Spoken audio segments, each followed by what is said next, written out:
मुझे खुदा की कसम इतना हिंदुस्तान में बरेली में जब जाता हूं तो आला हजरत के होने का एहसास होता है, मगर इतना नहीं होता जितना मदीने में मुझे आला हजरत का एहसास होता है। चूंकि आला हजरत को जहां जाओ आला हजरत कहा, कैसे पढ़ोगे, कैसे जाओगे हुजूर की बारगाह में? ऐसे ही जाओगे कि मुजरिम बुलाए आए हैं, जाऊ का है गवाह, फिर रद हो कभी ये शान करीमों के घर की है। सरकार हम गवारों में तर्जे अदब कहां, हमको तो बस तमीज यही भीख भर की है। मांगेंगे मांगे जाएंगे, मुंह मांगी पाएंगे। दुनिया के पैसे वालों, ये पैसा तुम्हारे काम नहीं आएगा। देखो एक बार मदीना, एक बार देखो मेरे हुजूर का मदीना, एक बार काबे की बहारें देख लो। ए नौजवानों, मोबाइल ना बदलो, आसान है मदीना देख लो, हुजूर की बारगाह की हाजिरी कर लो। मेरा इमाम ऐसा है कि अगर उसको बरेली में ढूंढो तो नहीं मिलेगा। कहां मिलेगा? फरमाते हमें रजा तेरे दिल का पता चला व मुश्किल दरे रोजा के मुकाबिल वो हमें नजर तो आया। यानी मदीना इंसान का छोड़ना बड़ा मुश्किल है, मगर जब मैंने मदीना छोड़ा, जब हाजी ने मदीना छोड़ा, जब आम आदमी ने मदीना छोड़ा तो दिल फट गया। वो एयरपोर्ट तक रोता हुआ आया और जब मदीना याद आता है तभी बैठ के रो लेता है। मगर बताओ वो हुसैन कैसा मदीना छोड़ा होगा, कैसे मेरे हुसैन ने मदीना छोड़ा होगा, जिसने बचपन में आंखें वही खोली है, जो कभी अपने नाना के कांधों पर बैठा है, कभी नाना की जुबान चूस रहा है, कभी नाना के कांधों पर बैठा है। कौन? हसन हुसैन। कोई समझेगा हसन हुसैन को? हजरत उमर फारूक आजम इमाम हसन इमाम हुसैन को देखने रोज आते हैं हुजूर के विसाल के बाद। मौला अली ने कहा पहले तो नहीं आते थे हुजूर के जमाने में, उमर अब इतना मेरे बच्चों को क्यों देखने आते हैं? उमर रो के बोले तेरे बच्चों की चेहरा अली बिल्कुल मेरे नबी की तरह है, इनको देख लेता हूं तो बिल्कुल नबी याद आ जाते हैं, नबी की तशनगी कम हो जाती है। मेरे बरेली का इमाम बोला मादूम न था शाये शाये सकलैन, उस नूर की जलवागाह थी जाते हसनैन, और तमसील ने उस नूर के दो हिस्से कर दिए, आधे से बने हसन आधे से हुसैन। हुसैन ने मदीना छोड़ दिया, कैसे दिल से मदीना छोड़ा? मक्के आ गए, मक्के में खतूत आए, मक्के को भी छोड़ दिया। मक्के से आप जो है वो कूफे की तरफ जा रहे थे, एक शहर बीच में मिला, उसने कहा हुसैन न जाओ, तुम्हारा भाई मुस्लिम बिन अकील हमने देखा है, उसको कत्ल कर दिया गया, उसको धोखा दे दिया गया, कूफियों ने धोखा दे दिया। इमाम ने फरमाया मेरे भाई का तूने कहां देखा? कहा हमने उसको देखा कि वो कूफे के चौराहे पे लटका हुआ है, आपका भाई। इमाम ने फरमाया अल्लाह तेरा शुक्र है कि मेरा भाई झुका नहीं मगर लटक गया। अल्लाह अकबर। फरमाया झुके हुए तो नहीं देखा ना, तवज्जो करना, थोड़ी देर की गुफ्तगू रह गई है मेरी, ध्यान से सुनना, और अगर आपने ध्यान दिया तो करबला पहुंच जाओगे। चूंकि मेरे इश्क मुझको ले चल तू ही जाने बे मदीना, करम ये मुझ पे किया है मेरे तसव्वुर ने कि आज खींच दी तस्वीरें यार आंखों में।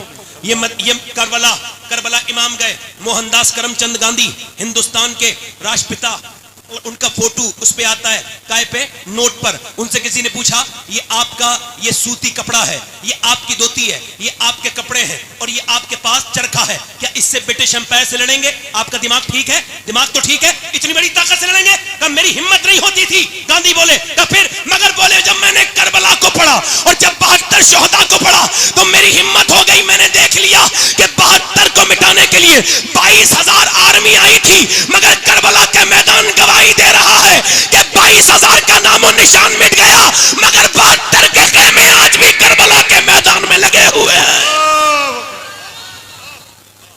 72 के खेमे अब भी करबला के मैदान में, बोलो बोलो, करबला के मैदान में, करबला के मैदान में लगे हुए हैं। इमाम मेरा करबला गया है, इमाम कहता है मैं यजीद की बैत नहीं करूंगा, और फिर तकरीर करते हैं मुझे पहचानते नहीं, मैं हुसैन इब्ने अली हूं, मुझे पहचानो, मैं नाना के कांधे पर बैठा था। जब कांधे पर बैठा था तो हजरत उमर ने कहा था कितना अच्छी सवारी है हुसैन तेरी, तो मेरे नाना ने कहा था उमर तूने सवारी तो देख ली मगर सवार भी तो देख कितना अच्छा है। मैं वही हुसैन हूं, आज मैं यहाँ पे खड़ा हूँ। इमाम आ गए, तवज्जो करना थोड़ी देर नौजवानों, आपकी बहुत खास तवज्जो चाहता हूँ, अल्लाह करे तो ये मजमा और ये महफिल मैं जहाँ चाहता हूँ वहाँ पहुँच जाए। हुसैन इब्ने अली हैं। अब आपने फरमाया जंग मैं नहीं करता, मुझे जाने दो, अब मैं किसी और मुल्क में चला जाऊंगा। रिवायतों में लिखा है, पूछा कहाँ, तो आपने फरमाया मैं हिंदुस्तान चला जाऊंगा। अल्लाह। मगर उनको क्या करना था? बेअत लेनी थी। बेअत का मतलब है बिक जाना। क्या मतलब?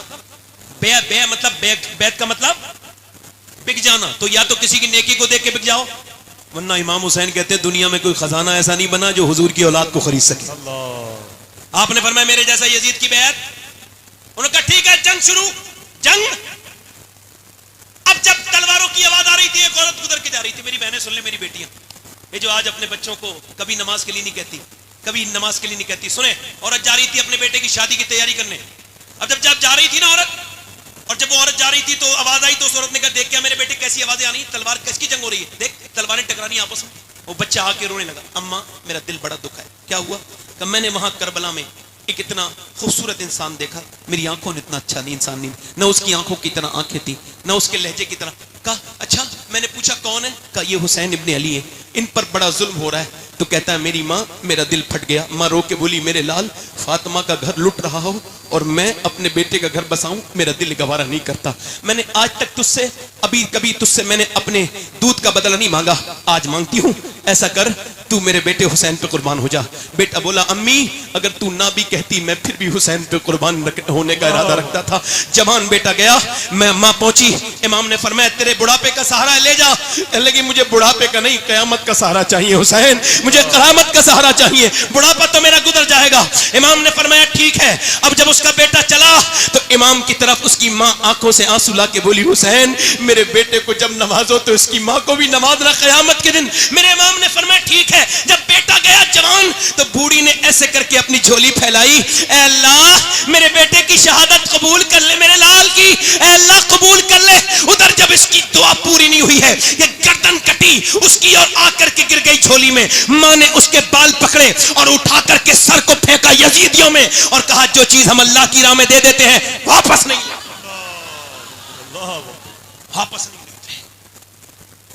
अब इमाम के हजरत अली, मैं मुख्तसर कर रहा हूं, शॉर्ट में करबला बयान कर रहा हूं, आखिर में हजरत कासिम गए। कासिम कौन है? इमाम हसन के बेटे। जब वो गए तो एक हाथ में तलवार है और कुर्ता है, सिर्फ कोई जंगी सामान नहीं है, कोई खुद नहीं पहने हुआ है, कोई प्रोटेक्शन का सामान नहीं है, ऐसे ही जा रहे हैं। मगर शेर का पोता था, जाके बोले है कोई जो मेरा मुकाबला करे? अरे 22,000 से जो भूखा प्यासा मुकाबला तलब करे, अली का ही तो पोता हो सकता है। अर्जक नाम के पहलवान ने कहा, शिमर ने कहा अर्जक जा, अर्जक जरा जा, अर्जक जा लड़। अर्जक बोला तेरा दिमाग ठीक है शिमर, मैं 500 लोगों से लड़ता हूं, इससे अकेले लड़ लूंगा? दुनिया मेरी क्या कहेगी? तू तो करेंगे लोग, बच्चे से लड़ाऊं, मेरा बेटा जाके इसकी गर्दन काट लाएगा। उसने कहा ठीक है ट्राई कर ले। उसका बेटा आया ना जवान, आने में टाइम लगा, मरने में टाइम नहीं लगा।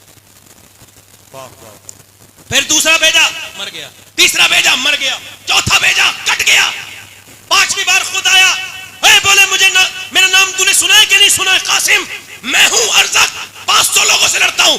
हजरत कासिम बोले मैंने तेरा नाम नहीं सुना, मगर तूने मेरे दादा अली का नाम जरूर सुना होगा। और मैं आ जा। और वो जब आया आपने फरमाया तेरा दिमाग खराब, तेरे होश खराब हो गए, तेरा बच्चे का मर गया, तू तेरे घोड़े की जीन तक खुली हुई है। उसने नीचे गर्दन की ना ऐसी तलवार मारी, गर्दन ओ दूर जाके गिरी। आवाज आई अली का वो घर है जिस घर का हर एक बच्चा जहां पैदा हुआ शेरे खुदा मालूम होता है। इमाम कासिम, अच्छा अब 22,000 लोग जब तीर चलाएंगे एक आदमी पर तो क्या होगा? शहीद हो गए। अब जब शहीद हुए ना तो और लाशों को इमाम उठा के लाए थे, तवज्जो करना मेरे इमाम पर, जब उठा के लाए थे और लाशों को तो गोद में उठा के लाए थे, मगर इनके लिए आपने नीचे को कपड़ा रखा और फिर टुकड़े उठा के सर पांव अपने भतीजे के गठरी बांधी और फिर लेकर के आए। और फिर इमाम ने ना अपने छोटे बेटे की, बड़े बेटे के पास गए, वो भी शहीद जब होने गए हजरत अली अकबर, तो देखा आंखों में आंसू थे। इमाम ने फरमाया मेरे अली अकबर, किसी शहीद की आंखों में आंसू नहीं देखे, मेरे बेटे तेरी आंखों में आंसू क्यों हैं? तो बेटा रो के बोला अब्बा मेरे बाद आप अकेले रह जाओ 18 साल। इमाम ने कहा नहीं, तेरी दादी तुझे जन्नत में देखना चाहती है, इंतजार कर रही है, तेरे नाना जा तेरा इंतजार कर रहे हैं। इमाम अपने बेटे को उठाया, जो जवान बेटे की मैयत पे न रोया वो हुसैन। इमाम फिर वापस आए, 6 महीने के बच्चे की कब्र बनाई है बस अली असगर की, और करबला में कोई कब्र नहीं बनाई आपने अपने हाथ से, एक ही कब्र बनाई। क्यों? क्योंकि बाद में घोड़े दौड़े थे, और अगर 6 महीने के बच्चे पे घोड़े दौड़ जाते ना तो अल्लाह उस कौम को बर्बाद कर देता, उलमा कहते हैं बर्बाद कर देता।